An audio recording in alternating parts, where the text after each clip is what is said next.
अरे राज, अर्जेंटली क्यों बुलाया मुझे? कुछ हुआ है तुझे? पहले ये बता कि तू इतना उदास क्यों है? क्या हुआ तुझे? यार रिया, मैं थक चुका हूँ अपनी लाइफ से। ऐसा लगता है कि कहीं चला जाऊँ जहाँ कोई ना हो। यार एक प्रॉब्लम खत्म नहीं होती, वहां दूसरी प्रॉब्लम आ जाती है। यार मेरी ही लाइफ ऐसी क्यों है? यार ऐसा नहीं है, तू गलत सोच रहा है। इस अर्थ पर आने वाला हर व्यक्ति कोई ना कोई प्रॉब्लम का सामना कर रहा है। सब बाहर से हैप्पी दिखते हैं, लेकिन अंदर से सभी कोई ना कोई प्रॉब्लम से लड़ रहे हैं। चल तुझे एक स्टोरी सुनाती हूँ।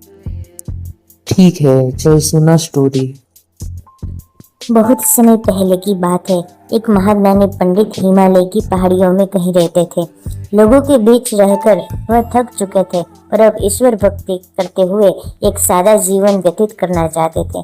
लेकिन उनकी प्रसिद्धि इतनी थी कि लोग दुर्गम पहाड़ियों, सकरे रास्तों, नदी झरनों को पार करके भी उससे मिलना चाहते थे।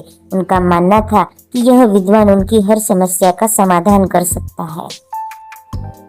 इस बार भी कुछ लोग ढूंढते हुए उसकी कुटिया तक आ पहुंचे। पंडित जी ने उन्हें इंतजार करने के लिए कहा। तो क्या सभी ने इंतजार किया? हाँ, सभी ने 3 दिन तक इंतजार किया। अब और भी कई लोग वहां पहुंच गए। जब लोगों के लिए जगह कम पड़ने लगी तब पंडित जी बोले, आज मैं आप सभी के प्रश्न का उत्तर दूंगा, पर आपको वचन देना होगा कि यहाँ से जाने के बाद आप किसी और से इस स्थान के बारे में नहीं बताएंगे, ताकि आज के बाद मैं एकांत में रहकर अपनी साधना कर सकूं। चलिए अपनी अपनी समस्या बताइए। यह सुनते ही किसी ने अपनी परेशानी बतानी शुरू की, लेकिन वह अभी कुछ शब्द ही बोल पाया था कि बीच में वह किसी और ने अपनी बात कहनी शुरू कर दी।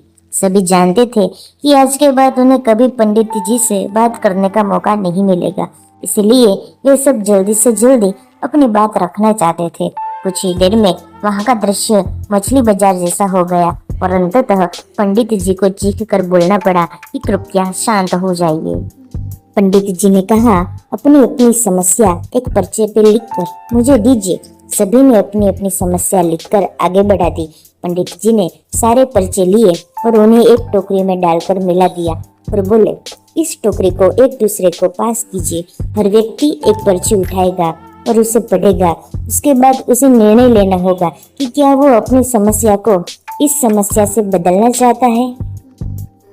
हर एक व्यक्ति एक पर्चा उठाता, उसे पढ़ता और सहमसा जाता।